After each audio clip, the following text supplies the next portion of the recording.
Anda masih bersama kami di Teras Petang. Jika di Indonesia Barat, ini ada Tour de Singkarak. Di Indonesia Timur, nantinya akan ada Tour de Makassar. Hal ini akan segera digagas di Kota Makassar pada November 2016 mendatang.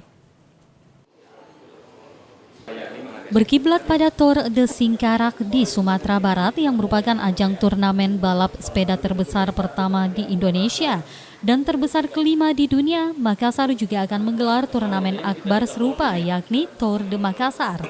Raja Sabta Oktohari, Ketua ISSI Ikatan Sepeda Sport Indonesia, menegaskan tahun depan ISSI bekerja sama dengan pemerintah provinsi serta pemerintah Kota Makassar akan mengadakan Tour de Makassar.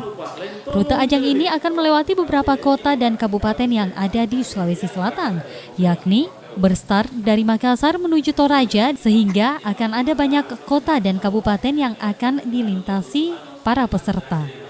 Kami semua sepakat bahwa tahun depan PBIC bekerja sama dengan Provinsi Sulawesi Selatan dan Pemda Makassar, Wali Kota Makassar akan mengadakan Tour de Makassar. Tour de Makassar akan melewati beberapa kabupaten kota di wilayah Sulawesi Selatan dan tour ini akan kita buat didaftarkan di UCI menjadi agenda internasional. Kami akan segera menghubungi UCI untuk meminta jadwal. Mudah-mudahan bisa dilaksanakan di bulan November 2016. Menanggapi event olahraga balap sepeda berskala internasional tersebut, Wali Kota Makassar mengatakan kesiapan Pemkot Makassar untuk menggelar event ini. Terlebih Makassar telah terbukti beberapa kali sukses mengadakan event berajang internasional.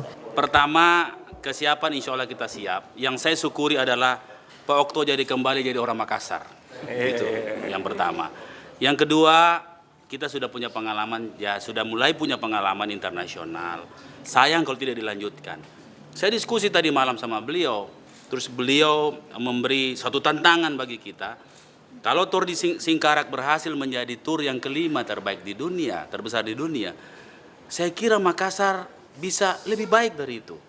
Diharapkan melalui event yang rencananya akan dilaksanakan November 2016 ini dapat menjadi wadah serta sebagai promosi budaya dan kreativitas di Sulawesi Selatan, khususnya di daerah Makassar. Selain itu, acara ini juga diharapkan dapat berjalan maksimal agar kedepannya dapat menjadi media dalam peningkatan prestasi dunia balap sepeda Indonesia dan juga sebagai ajang promosi daerah Sulawesi Selatan. Dari Makassar, Fitriani Sari, GoTV memberitakan.